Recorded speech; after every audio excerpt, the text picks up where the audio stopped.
So organizations starting with MDM, one of the things that I think people aren't really sure about is, okay, well, where do I start? What are the right people that need to be involved? What are the various roles and seats that I have to fill? Yeah, I think it's important as we go through this, we're going to start at the executive sponsor because obviously there has to be somebody high up that's going to champion the project. Now, when we say executive sponsor, that might just be a project manager or program manager, but it's somebody in the organization that has identified a problem and is able to bring resources to solve that problem. Yeah, I think, there are a few ways of approaching MDM, and executive sponsor, you could interpret that as, well, I've got to get the CEO on board, right? Well, if you're going to do if you are going to say MDM is a part of our core corporate strategy, and I'm going to ultimately be affecting every department of the company, maybe you do need to go that high. We have had a lot of organizations that say, hey, within my department, we're going to implement data management, and I need a sponsorship high enough in the organization to get the buy-in from at least the right set of people within the purview of that MDM program. So you don't have to go all the way to the top per se. You definitely have to get the right level of executive sponsorship given the scope of the program. Yeah, I think it's important for executive sponsorship that the person that's in the day-to-day things that might be determining metrics and those types of things can be much lower in the organization. But it's always good to have visibility up the chain, so at least you're not going against whatever the strategy is at the top, right? Too many times there might be somebody who's going to solve a problem down low, and this is going to be the same thing that's going to happen in your organization if you solve an MDM problem in some way, but then there's 3 other people that have built access databases that are managing customer outside of your system, right? So that's going to annoy you, but you're going to be that same annoying person if you're not at least known up to the CIO level or CTO level within your organization.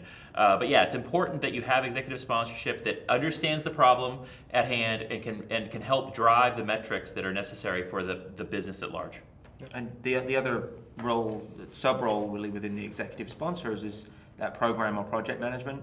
Every implementation is a project. It requires thoughtful management of resources, it requires communications, escalation of issues, and that's always true. There's technology involved, there's process change, and so that's a key role that we want to keep on the project. It can be a part-time role, but it could be a full-time role. Depends on the scope of the solution. So that would be the owner of the MDM program fundamentally. Yeah, exactly. But they obviously have some authority. They have some responsibility for communicating, like you said, back up to possibly to the C-level. Yeah. I mean, a lot of CIOs, CEOs have on their objectives is data management. There's now a lot of new people out there in the chief data officer role. And so their primary responsibility is ensuring that the data and the information inside their organization is being used correctly. And so they need to empower someone to deliver that set of solutions. Obviously, we work with customers, as you know. We're out there with dozens of customers today, helping them to get their solutions up and running. But project management is a key thing. And the worst case scenario is you've got no project management, and you're just hoping that you're going to actually, all the resources are going to come together in the right way at the end. And it's really important, too, that there's a person that has that role within the organization, because sometimes they'll see these large project plans, not necessarily from us, because we try to not have that role as defined, even if we'll have it internally, because of this. But they'll see that there's a project manager in the budget on our side, and they'll be like, oh, well, I don't need that because Prophecy's providing it, or consulting company X is going to provide it. Well, yes, they're going to manage the project from their side, but you definitely need an advocate on your side, because no matter how that project runs, and hopefully that's been clear from many of our discussions, there's going to be other roles that have to be sourced from your organization, and so you need that project management role from your side as well. Yep. So once you get the right executive sponsors, the MDM program manager and project manager, or plural ers in place, the next thing obviously is the technical team. These are going to be the folks that are, leveraging the technology, clicking the buttons, and there's a pretty wide range of skill sets that an MDM program typically needs, from, kind of low-level sysadmins all the way up to application configurers and a bunch of roles in between. Yeah, the good news about the technology space is, especially with our software, we've gotten so much easier to configure an entire solution out of the box. So the administration, the configuration of the platform is something that we teach our customers to do very quickly, a few days, couple weeks at most, and they can become proficient with the technology. And then once you move past the configuration, you start thinking about more of a development and implementing, maybe more complex parts of the solution where you're customizing things or building user interfaces. And so you can have a combination of configuration and then a little bit of effort on the customization side. And that's where the developers come in usually. Right, and there can be, and some roles are part-time, right? Like your DBA or your system administrator that's kind of standing up either your server or your cloud environment, if you will, where it's going to be hosted. Those are part-time resources. Another one of the roles, integration resources. They may be a permanent part of the team. They might be brought in just for parts of the project when there's heavy integration work being done. And then there's, let's call it your core MDM technologists, which are the folks that will be experts on the MDM platform, who's either they will have probably a permanent involvement in the program. It could be part-time if it's a smaller scope solution, or you could, in some cases we have customers where they have individuals or a few individuals that are full-time dedicated to MDM as they grow the program beyond their first domain into their second, third, fourth, et cetera.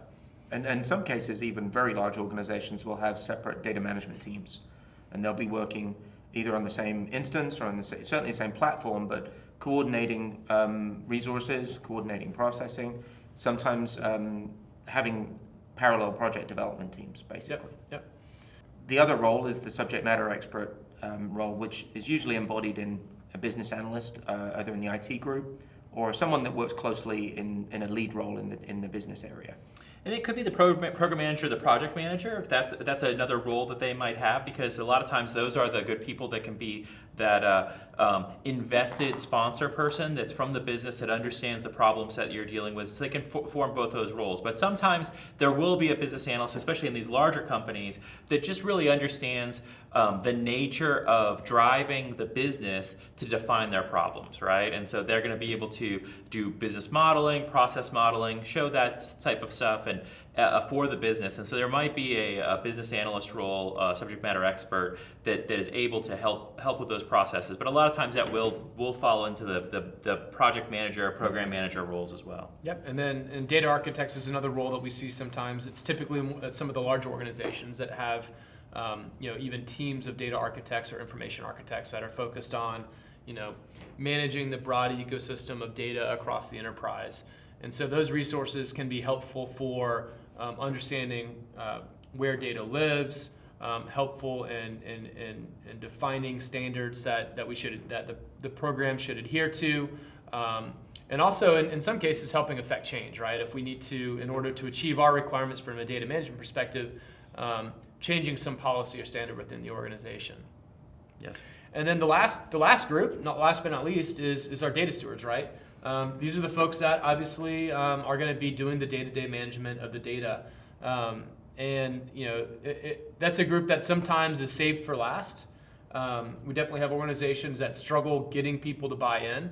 So again, it comes down to if you get the right executive level sponsorship up front with the right business case and justification, usually that brings with it some accountability from the business and willingness and eagerness even to participate in managing the data from a stewardship perspective. Yeah, and we've been successful designing MDM solutions when we include that audience in the beginning of the project. Yep. Get their voice in there, understand really what it looks like in the day-to-day operations when you're really doing with that data, and then talking about the real changes that are needed. Then when those individuals help to design their own experience by setting their own data quality standards and designing their own forms in a web application, that's when it's really kind of exciting to see them embrace and Yep. adopt the new solution, because ultimately they're improving their own day-to-day jobs, they're improving they're eliminating the pain points that have been identified. So. Yeah, the more that we can democratize MDM, the better, right? So the more that I can spread that across. And so the worst thing I hate to see is when somebody goes and says, well, we're going to hire for the data steward role. And it's like, well, listen, I would really like it if we could have, potentially, if you're really large, you have a data steward role, and they're going to be managing, matching policies or address verification strategies or those types of things that you're not going to pass out to the overarching business. But really, the end user should be hundreds or thousands of people across your organization that are touching small portions of that data through forms or processes. Now, one thing people will sometimes get concerned with, well, geez, we've gone through all these different roles. We're a mid-sized organization. There's no way I'm going to get budget to go hire 8 new people to fill all these roles. The reality is, the actual headcount, if you will, can vary dramatically from organization. We have some customers where there might just be 2 people filling these roles from that already work there. That already work there, that are taking this on as a part-time job, and maybe that's the right size group for their organization.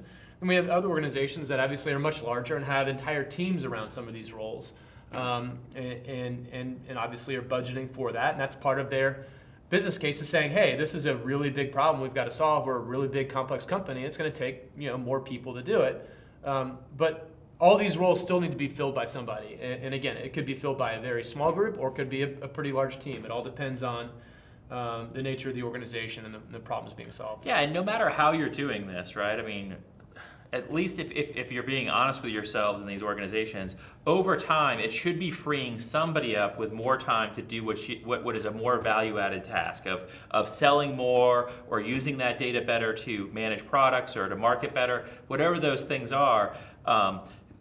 If the technology is a right fit for your organization, it should lower the amount of time that the overall organization has spent on data quality and managing the process as opposed to actually increase the time. Yep. And then if we go back to the pillars of a data management strategy, the organization and governance is the 2 things we said to start with, right? So obviously a lot of these roles fit into that. Your governance organization should generally have representatives across all of the various roles we've just discussed. So a lot of the, once these roles are filled, a lot of the decisions and debates that are being made are being done within the context of that governance framework. That's right, and hopefully the organization, even if you're a small departmental solution, you'll roll into a governance council that kind of looks at the whole organization as a whole and can really manage all the data governance across the organization. But if it's just for that team, it could just be like a weekly meeting where you get together to understand the processes and the processes in place. And Lee, you were talking about that it's good for us to stay involved, right? Yeah, especially as a vendor, we've got a lot of experience implementing solutions across so many different domains and industries. So what we can bring to that governance is some visibility into what the product roadmap's going to be, understanding what the rest of the industry is trying to do with a certain data set. And so we're contributing, hopefully in a positive way, to those meetings. Like you said, either weekly as we're engaged with a customer and their implementation, or possibly even beyond that as we move out into, the client moves into their own life cycle for different releases. And I have regular meetings with customers, months and quarters after we finish the project with them. Yeah, well, I think if it's a good solution, it should grow with the business, and so your needs and your requirements are going to change over time, and it's just good to keep your MDM partner in that loop going forward. Yeah, I mean it's a strategy. It's not a fixed plan. It's not a blueprint that you can't change. That's right. And that's where that governance really, the council as a whole is there to ensure that as the needs of the business change, the data management policies are actually being considered. And so that's what really keeps it meaningful over time. Manage change. Yes. All right, I think we now talked about the different roles across the organization. I think it's really important to recognize that the same person can do a number of these roles as long as it fits their skill set and they can perform them across your organization. Right. But the bottom line is they're all there and they all have to be done by somebody. Absolutely. And you can't start the program and just ignore some of these things, otherwise you're going to struggle. No, again, it's with any business. If you're not managing your process and managing your change, then it'll manage you, and that's when you get unintended results.